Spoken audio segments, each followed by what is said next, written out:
우리 성경 말씀 보겠습니다. 요한복음 14장입니다. 요한복음 14장 우리 16절 말씀 보시겠습니다. 요한복음 14장 16절 말씀.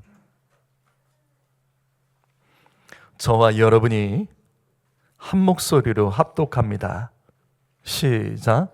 내가 아버지께 구하겠으니 그가 또 다른 보혜사를 너희에게 주사 영원토록 너희와 함께 있게 하리니. 아멘. 사도신경 시리즈 말씀입니다. 34번째 말씀. 그 중에서 사도신경의 마지막 결론 부분인 성령과 교회에 대한 신앙 고백 중에서 성령에 대한 말씀, 우리가 오늘 12번째 말씀을 나눌 것입니다. 여러분, 우리는 지난 시간까지 성령의 명칭 중에서 9가지 말씀을 들었습니다. 오늘은 성령의 대표적인 이름인 보혜사, 이 보혜사에 대해서 말씀을 가지고 함께 말씀을 나누도록 합니다. 성경에는 보혜사라는 단어가 딱 4번 나옵니다. 그 4번이 모두 신약 성경 요한복음에만 단 4번 나옵니다. 그 중에서 오늘은 보혜사에 대한 첫 번째 말씀과 그리고 두 번째 말씀만 자세히 풀어서 보혜사 성령님은 어떤 분이신지 말씀을 전하도록 하겠습니다. 그러면 성경에 기록된 보혜사에 대한 첫 번째 말씀은 오늘 우리가 읽었던 요한복음 14장 16절입니다. 요한복음 14장은 예수님께서 십자가에서 죽으시기 전날 밤에 제자들과 함께 최후의 만찬을 하시면서 가르쳐 주셨던 말씀입니다. 자, 그렇다면 여기 보혜사가 나옵니다. 보혜사의 문자적인 의미는 무엇인가?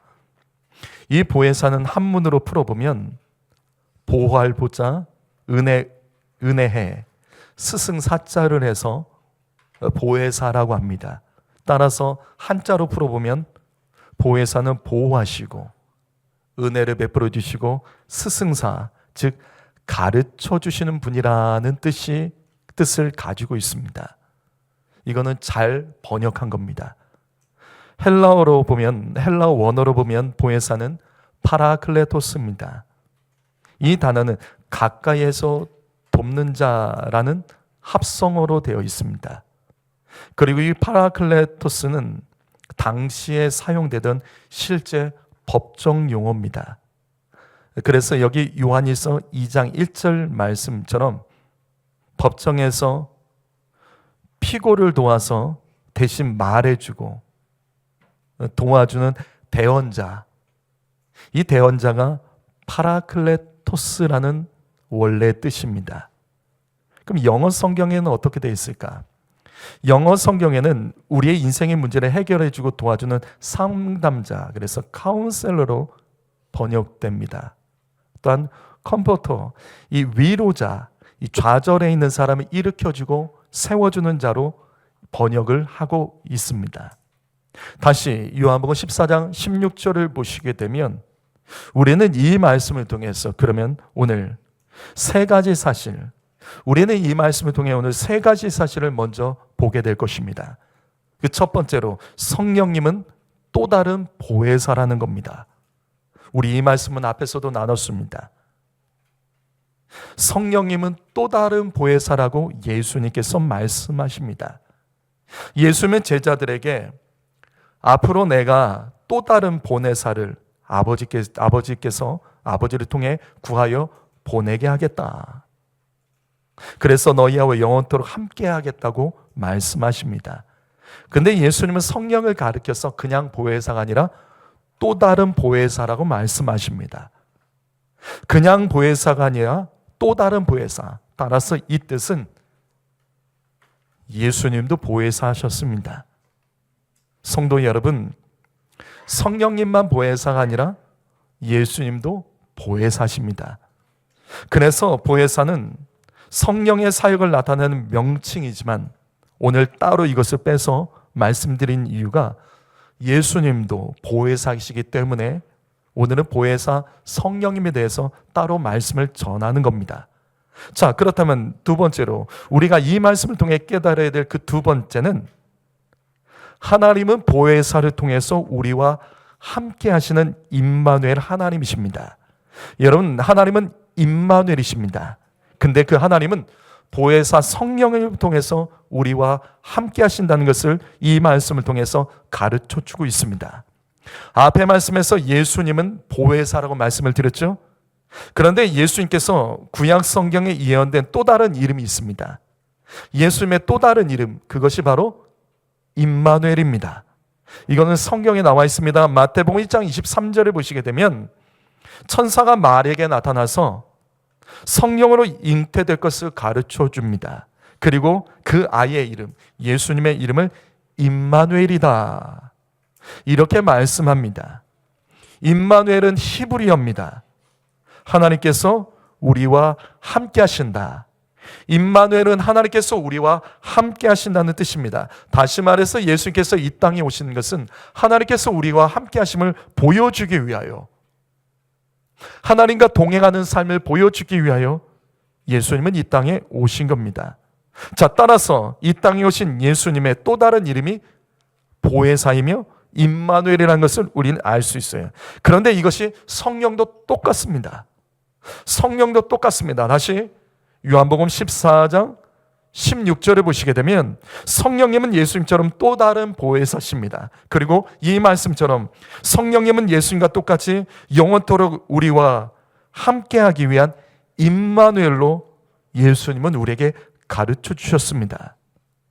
이처럼 하나님께서는 예수님이 승천하시고 재림하시는 그날까지 또 다른 보혜사 성령님을 통하여 모든 성도들과 영원히 임마누엘 하여 주십니다.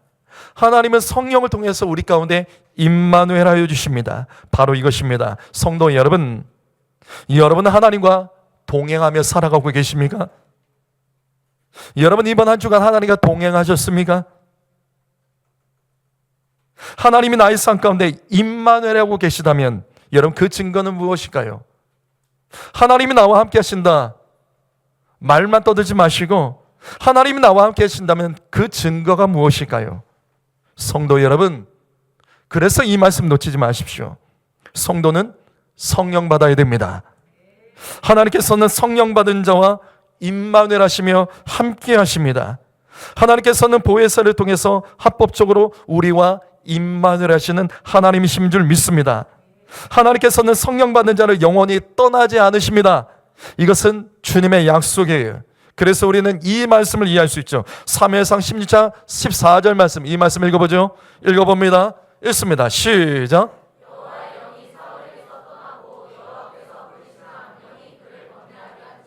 여러분, 이 말씀에서 무엇이 보이십니까? 이제 이 말씀이 보이시죠? 사울 왕에게서 여호와의 영, 성령이 떠납니다. 성령이 떠난다는 것은 하나님께서 사울 왕과 함께 하실 수 없다는 거죠. 왜냐하면 하나님은 보혜사 성령님을 통해서 우리와 함께 하십니다. 하나님께서는 성령 받은 자와 영원히 함께 하십니다. 그러나 성령이 떠난 자는 주님이 함께 하실 수 없어요. 그래서 악령이 그에게 함께 임하는 겁니다. 다시요, 성도 여러분, 우리가 예수 믿을 때 분명 주님은 우리와 함께 하십니다. 그러나 성령 받을 때 주님은 우리를 떠나지 않고 영원히 함께 하신다는 것을 기억하며 예수 믿는 것으로 끝나지 마시고 성령 받아 예수 믿으셔야 됩니다. 성령 받는 것이 이렇게 중요한 겁니다. 다시 우리가 요한복음 14장 16절을 통해서 깨달아야 될 그러면 세 번째 말씀은 무엇일까? 세 번째는 우리는 영원토록 하나님의 도움을 받아야 되는 존재라는 것을 이 말씀을 가르쳐 주고 있습니다. 자, 보혜사 파라클레토스, 즉 가까이에서 우리를 돕는 분, 성령님은 우리의 문제를 그래서 상담해 주십니다. 성령님은 우리가 문제가 있을 때 위로해 주시며 돌파할 수 있는 힘을 주시고 도와주시며 안내해 주십니다. 그런데 이때 하나님께서는 보혜사를 통해서 이 땅에서 우리와 영원토록 함께 해주시겠다고 영원히 함께 해주시겠다며 임마누엘을 약속해 주세요. 왜 하나님께서는 보혜사를 통해서 우리를 영원토록 함께 하시며 도와주시겠다고 말씀하시는 것일까? 왜 하나님께서는 보혜사를 통해서 우리와 영원토록 함께 하신다라고 말씀해 주시는 것일까? 그것이 바로 이 말씀입니다. 우리는 하나님의 도움이 없으면 살아갈 수 없는 존재라는 것을 이 말씀을 통해서 가르쳐 주시는 거예요. 보혜사를 통해서 하나님께서 우리와 영원토록 함께 하신다는 것은 우리는 영원토록 하나님의 도움이 없이는 살아갈 수 없는 존재라는 것을 우리에게 가르쳐 주고 있는 거예요. 우리는 이 사실을 이미 잘 알고 있습니다. 그런데 성도 여러분, 왜 우리는 하나님 앞에 잘 엎드리지 않는 것일까요? 여러분이 이번 한 주간도 여러분의 삶 가운데 하나님의 도움이 분명히 필요하셨죠. 분명히 하나님의 도움이 필요한 가정들이 있을 거예요. 인생 가운데, 가정 가운데, 여러분의 경제적인 삶 가운데, 직장 가운데 여러 가지 문제로 분명 하나님의 도움이 필요해서 하나님 앞에 엎드려야 되는데 왜 우리는 하나님 앞에 엎드리지 못하고 도와달라지 않고 왜 우리는 우리의 힘으로, 우리의 경험으로 그렇게 버티고 몸부림만 치는 삶을 살아가는 것일까? 우리는 하나님의 도움을 받아야 되는 존재라는 것을 우리는 알면서도 왜 하나님께 도와달라고 여러분 외치지 않는 것일까요? 나와 내 가정에, 자녀와의 삶 가운데 일터에 어려움이 있을 때 나의 힘으로 할 수 없다는 것을 우리는 잘 알아요. 다 알잖아요. 다 압니다. 우리는 하나님의 도움을 받아야 됩니다. 알면서도 왜 우리는 하나님 붙들지 않고 하나님께 도와달라고 매달리지 않는 것일까? 그 이유는 다른 게 아니에요. 예수 믿지만 성령 받지 못했기 때문이에요. 성령 받는 게 왜 중요한 줄 아십니까? 성령 받은 사람은요, 하나님 의지합니다. 성령 받은 사람은요, 내 힘으로 할 수 없다는 것을 알기 때문에 하나님께 도움을 구한다고요. 그래서 하나님께서는 성령 받은 자를 도와주시는 겁니다. 성령 받은 사람은 왜 능력이 있을까? 다른 게 아니에요. 성령 받은 사람은 하나님을 의지하고 하나님 붙들며 살아가기 때문에 성령 받은 사람이 그래서 능력이 있는 거예요.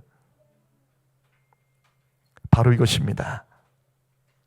보혜사 성령님은 내가 영원토록 하나님의 도움을 받아야 하는 존재라는 것을 늘 깨달을 수 있도록 도와주시는 성령님, 상담해 주시고 격려해 주시며 위로해 주시는 성령님이십니다.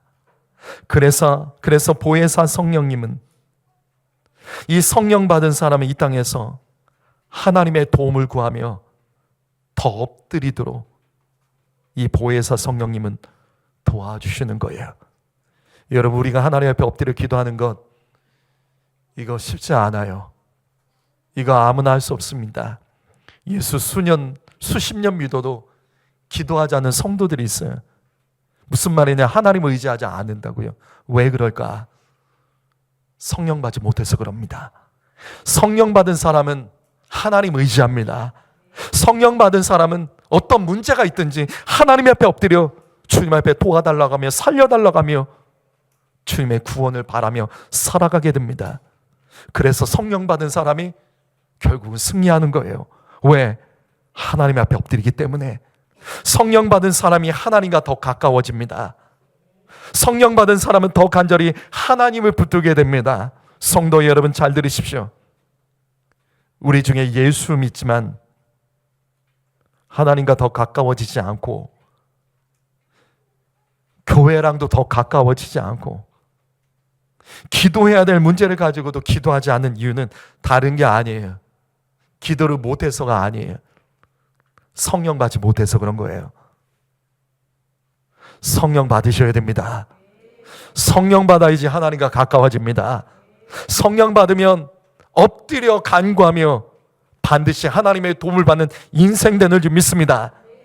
이것이 성경에 기록된 4가지 보혜사 성령에 대한 말씀 중에 첫 번째 말씀이에요. 자, 그러면 이번에는 두 번째 말씀 볼까요? 성경에 기록된 보혜사에 대한 두 번째 말씀은 요한복음 14장 26절입니다. 여기 이 말씀 읽어보죠. 이 말씀을 읽어봅니다. 시작.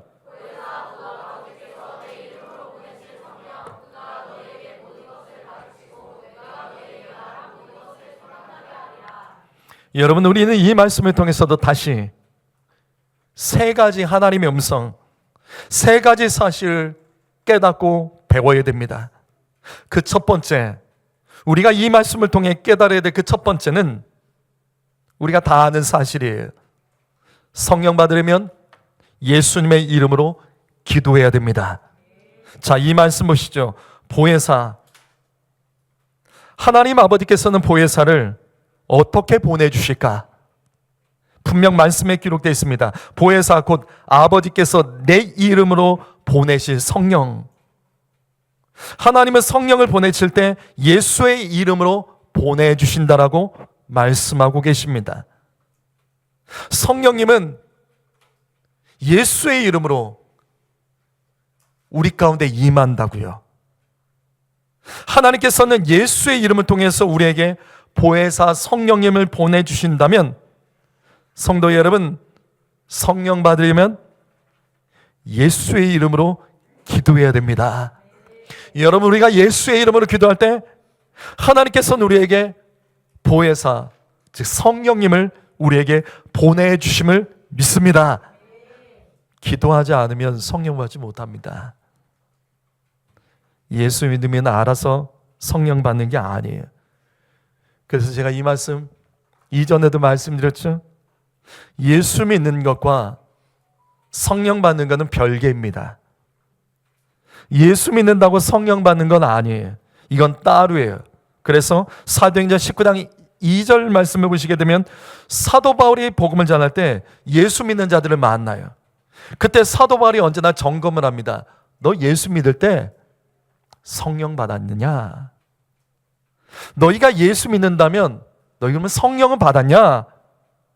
사도 바울은 복음을 전할 때 예수 믿는 자들을 만날 때마다 성령 받음을 점검했습니다.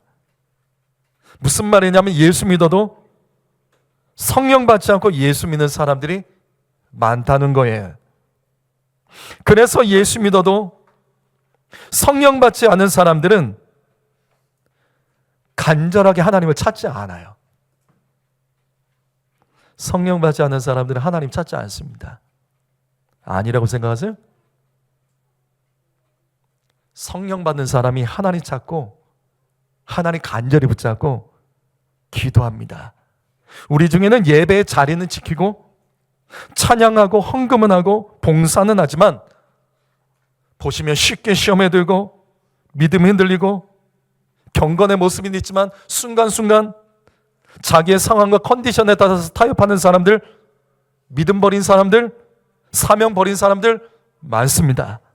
왜 그럴까? 예수는 믿지만 성령을 받지 않았기 때문입니다. 그래서 그 믿음은 언제나 흔들릴 수 있는 거예요. 성령 받지 않은 성도들의 문제는 동일합니다. 기도가 없어요. 기도하면 무조건 성령 받냐? 예, 성령 받습니다. 기도해 보십시오. 성령 받습니다. 기도하지 않는 사람들이 쉽게 하는 말들이 그런 거예요. 기도해도 별거 없더라. 기도만 하면 뭐 되냐? 기도만 한다고 되냐?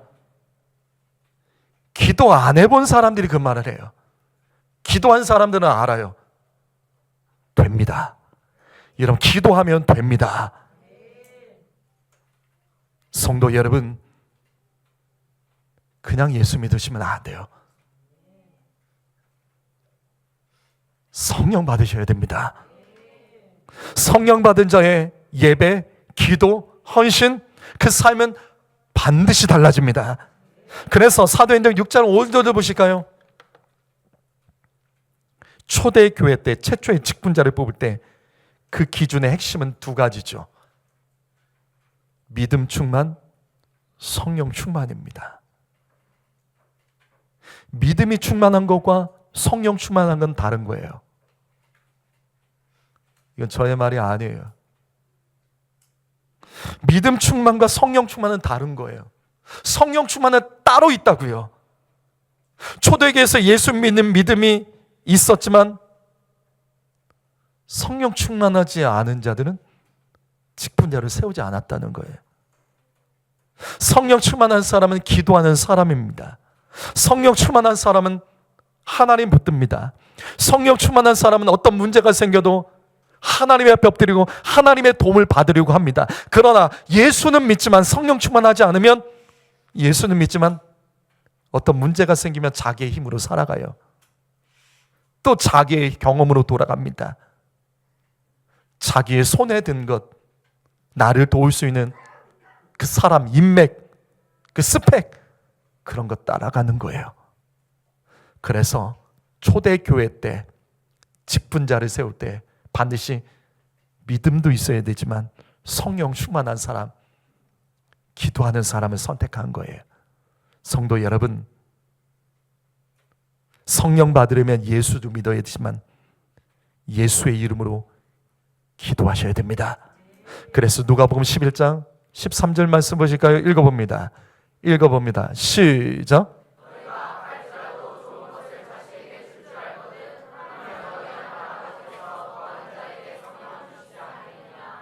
우리는 이 말씀을 통해서 하나님의 음성을 들어야 됩니다. 성령 받는 것이 가장 좋은 겁니다. 아무리 악한 부모라도 자식에게 좋은 것을 주려고 한다고요.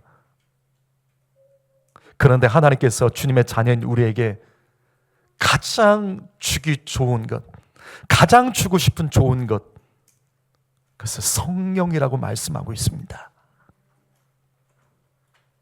사랑하는 성도 여러분, 성령 받으면 좋아집니다. 성령은 하나님께서 우리에게 주기 원하시는 가장 좋은 것입니다. 우리가 예수 믿으면서도 성령 받지 못했다면 지금 우리는 가장 좋은 걸 놓치고 예수 믿고 있다는 거예요. 그러나 성경은 분명히 말씀합니다. 아버지는 아무에게나 성령 주지 않습니다. 구하는 자에게 성령 주십니다. 기도하는 자에게 성령 주십니다. 성령은 알아서 받는 것이 아니에요. 하나님은 모든 사람에게 성령 주기를 원하지만 아무에게나 주지 않는다고요. 조건이 기도하는 자에게 주십니다. 사랑하는 성도 여러분, 기도하셔야 됩니다. 목사로서 이 앞에서 말씀은 제가 어떻게든 책임을 질게요. 목사로서 이 앞에서 말씀은 제가 어떻게든 책임지겠습니다. 헛소리하지 않겠고 제 개인의 주장을 하지 않겠으며 어떤 예화나 어떤 감동적인 영상으로 여러분의 마음을 얻거나 그러진 않을게요. 그래서 제가 설교할 때 예화하지 않잖아요. 성경 말씀만 풀어서 얘기하잖아요. 말씀은 제가 어떻게든 책임지겠습니다. 성도 여러분, 그러나 기도는 여러분이 하셔야 돼요. 제가 여러분이 해서 기도는 할 수 있지만 스스로 기도하지 않으면 반드시 한계가 있습니다. 기도는 스스로 하셔야 됩니다. 여러분 자신을 위해서 스스로 하셔야 됩니다. 두 번째로, 보혜사 성령님은 우리 가운데 모든 것을 가르치시는 분이라고 예수님은 우리에게 말씀해 주십니다. 보혜사 성령님은 우리에게 모든 것을 가르쳐 주세요. 그런데 여기 가르치다는 단어, 이 가르치다는 단어를 놓치면 안 됩니다. 이 말씀은 헬라어 시제가 중요해요. 이 헬라어는 디닥세이라는 단어입니다. 그런데 이 단어는 헬라어로 가르치다의 미래형입니다. 미래형이라고요. 무슨 뜻이죠? 성도 여러분, 무슨 뜻이죠? 성령님은 모든 것을 가르치시죠? 바로 이겁니다. 성령님은 우리의 미래를 인도해 주시는 분이십니다. 바로 이것입니다. 그래서 성령 받으면 장래 소망이 있습니다. 왜? 성령은 우리의 모든 것, 우리의 미래를 지도해 주시고 계시기 때문입니다. 과거에 붙잡혀 살아온 인생 있으십니까? 얘기만 하면 옛날 얘기만 하시는 분 계세요? 얘기만 하면 옛날 얘기하면서 옛날 타령하고 또 옛날에 상처 얘기하고 옛날에 있었던 일로 계속 돌아가는 분 계시죠? 대화가 안 되잖아요. 왜? 이 사람은 미래가 없어요. 늘 과거에 사로잡혔어. 예전에 누가 나에게 했던 말, 예전에 내가 상처받았던 것, 그거 끄집어내면서 계속해서 그걸로 싸우고 그걸로 고민하고. 안 된다고요. 성령 받으셔야 됩니다. 성령 받아야지 미래를 볼 수 있는 거예요. 그래서 우리는 이 말씀을 다시 할 수 있죠. 예레미야 33장 3절 말씀 읽어보죠. 읽어봅니다. 시작.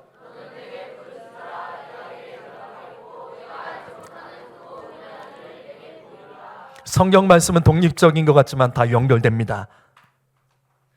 여러분 그냥 기도하지 말고 부르짖어 기도하세요. 그래서 우리 교회는 주여 3창으로 통성으로 기도해요. 뭐하러 부르짖냐는 사람도 있어요. 그냥 조용히 기도하지. 아니에요.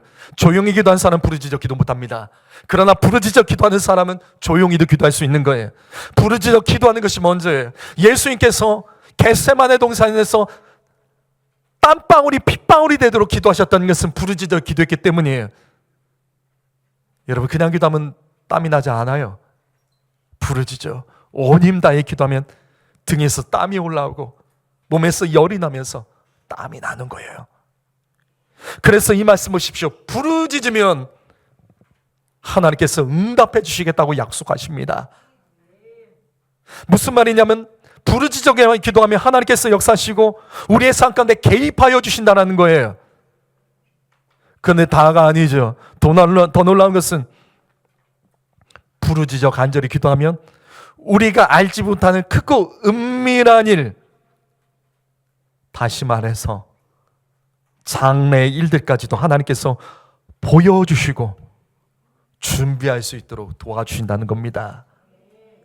왜 부르짖어 기도하면 우리가 알지 못하는 크고 은밀한 장래의 모든 일까지 주님께서 보여주시고 도와주실까? 앞에서 말씀드렸잖아요. 부르짖어 기도하면 성령 받습니다. 특히 보혜사 성령님은 우리가 알지 못하는 크고 은밀한 일들까지 보여주시고 장래의 소망이 있도록 도와주시는 보혜사 성령님이십니다. 고린도전서 2장 10절 말씀 읽어봅니다. 시작.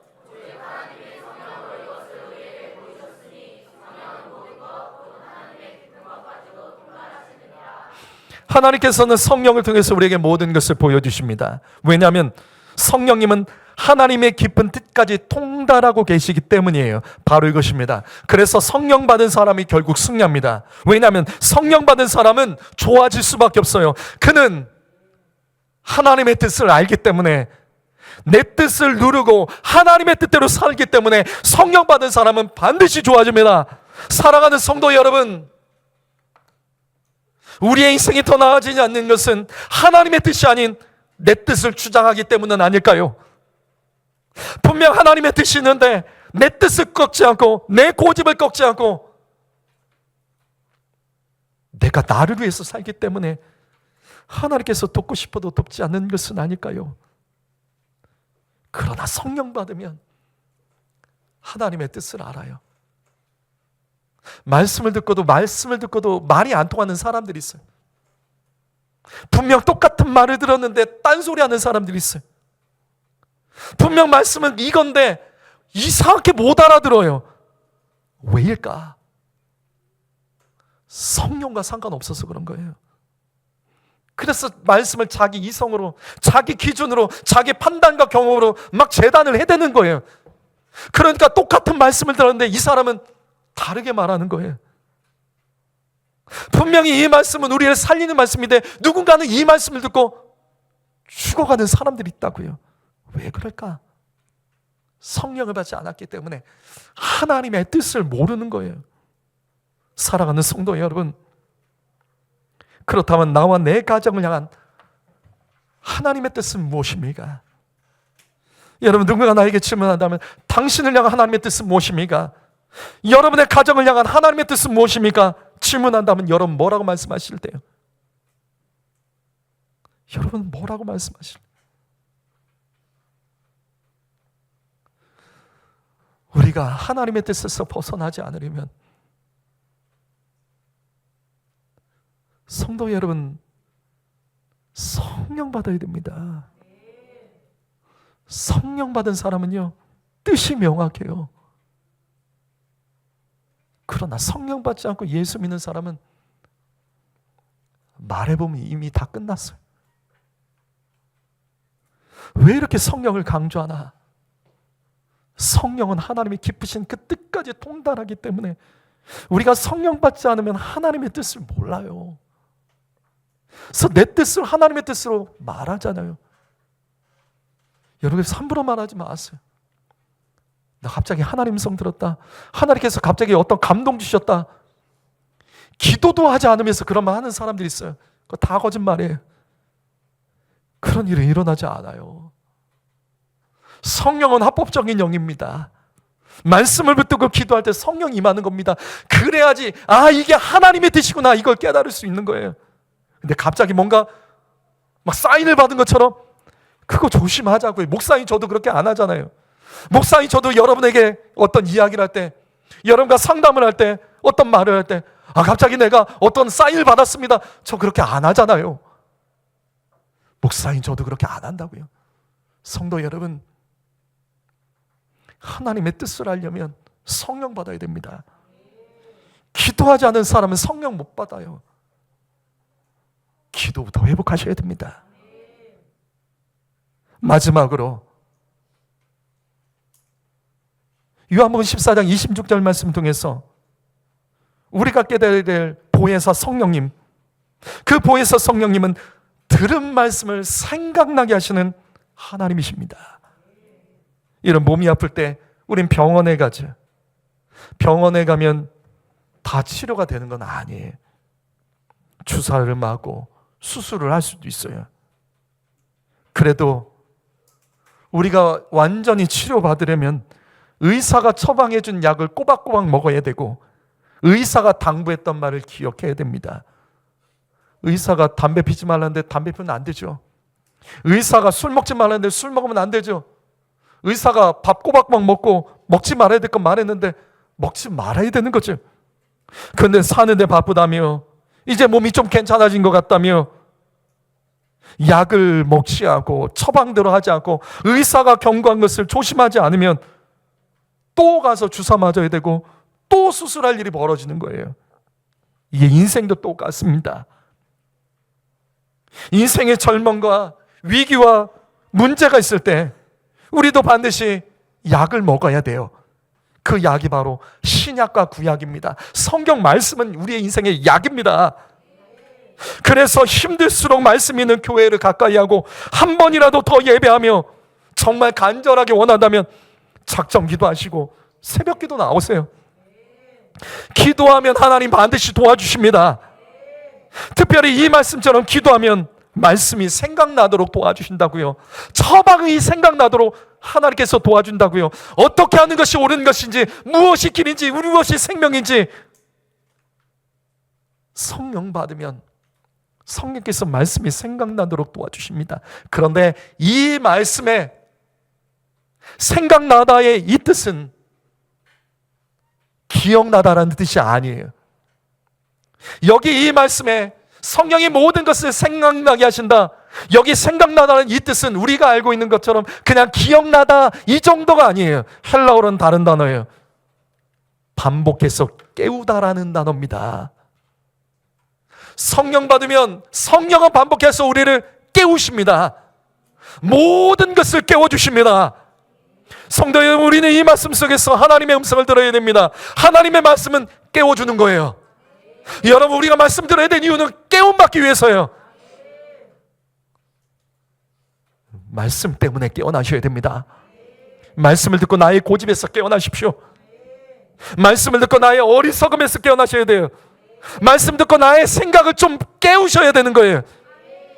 말씀 듣고도 계속 핑계대고 남 탓하는 습관을 깨우셔야 됩니다.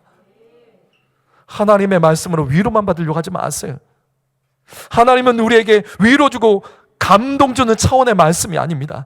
하나님의 말씀은 반복해서 깨우는 말씀입니다. 살리는 말씀이라고요. 구원해주고 복되게 하려고 주시는 말씀인 것을 기억하시며 말씀 듣고 자꾸 깨어나시려고 하셔야 되는 거예요. 부모 여러분, 자식과 씨름하는 가정 계시죠? 부모는 자식을 너무나 사랑해요. 그래서 사랑으로 하는 말인데도 이상하죠? 자녀들이 안 들어요. 자녀들이 이상한 지점에서 흥분하고 화를 내요. 부모가 사랑해서 자녀를 위해서 주는 말을 자녀들은 이상하게 고집부리며 부모를 힘들게 하고 마음을 아프게 하고 마음을 상하게 하며 싸우는 가정들이 있습니다. 부모가 자식을 사랑하는 마음으로 하는 말 때문에 오히려 자식과 싸움이 일어나고 불편해지고, 그래서 부모가 힘들고 외로워질 때가 있잖아요. 그런데 하나님도 똑같아요. 하나님도 마찬가지입니다. 여러분, 이 시간 말씀 듣고 불편하실 필요도 없어요. 이 시간 말씀 듣고 시험에 될 일도 하나도 없어요.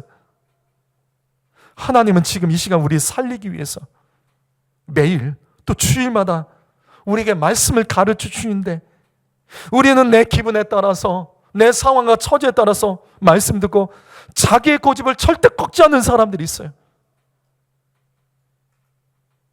왜 그럴까? 왜 그 은혜의 말씀, 살리는 말씀, 깨우는 말씀을 듣고도 왜 저 사람은 죽어갈까? 저 사람은 계속 잠들어 있을까? 다른 게 아닙니다. 성령 받지 못해서 그런 거예요.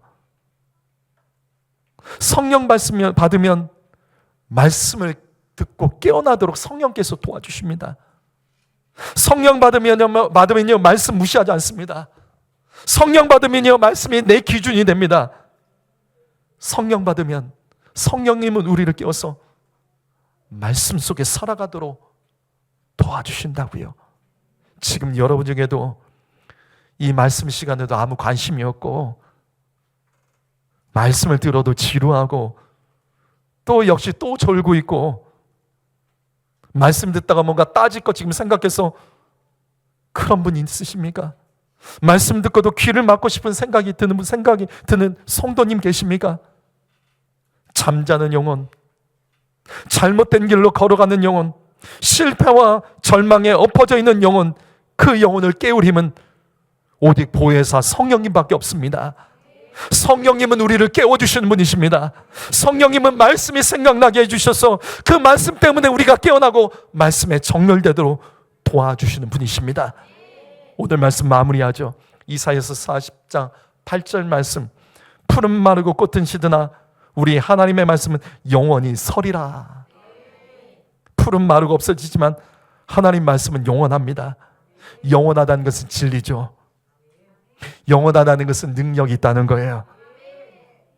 그래서 이 세상은 말씀이 없이 살아갈 수 없습니다.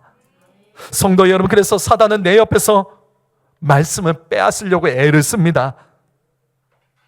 사단이 하는 가장 우리의 삶 속에서 가장 강력한 일은 말씀 빼앗는 거예요. 말씀 빼앗기면 아무것도 아니거든요. 그러면 어떻게 하면 말씀을 빼앗기지 않을까? 성령 받아야 됩니다. 성령님은 모든 말씀을 생각나게 하시고 깨닫도록 도와주시는 분이시기 때문입니다. 이건 저의 말이 아니에요. 성도 여러분, 내가 말씀을 빼앗기고 있다면 그것은 성령이 소멸됐기 때문이에요. 이게 저의 말이 아니라고요. 성령 말씀에 그대로 나와 있습니다. 어디? 데살로니가전서 5장 19절과 20절 말씀, 이 말씀 읽어보죠. 여기 앞에 말씀 읽어봅니다. 시작.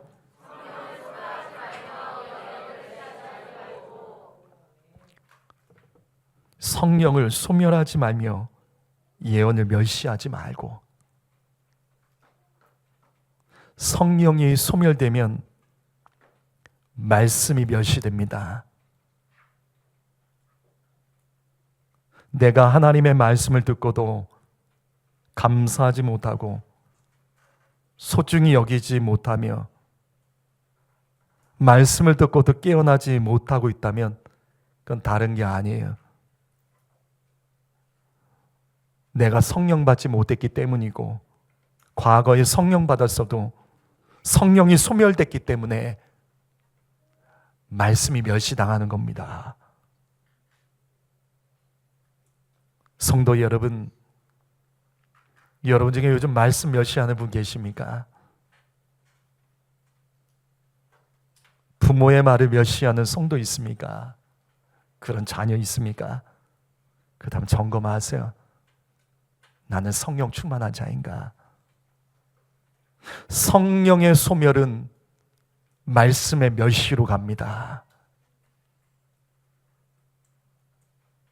성령이 소멸된 성도의 증상은 바로 말씀 무시입니다. 말씀에 대하는 태도를 보면 그 사람의 영적인 모습을 알 수 있는 거예요. 사랑하는 성도 여러분, 성령 받으셔야 됩니다. 이래도 성령 받아야 될 말씀에 그냥 동감만 하시고 끝나시겠습니까? 성령 받기 위해 기도하셔야 됩니다. 잃어버린 성령 빨리 회복하십시오. 그러면 말씀이 회복될 것입니다. 그러면 삶이 깨어날 거라고요. 그때부터 놀라운 일이 시작될 줄 믿습니다. 기도하겠습니다.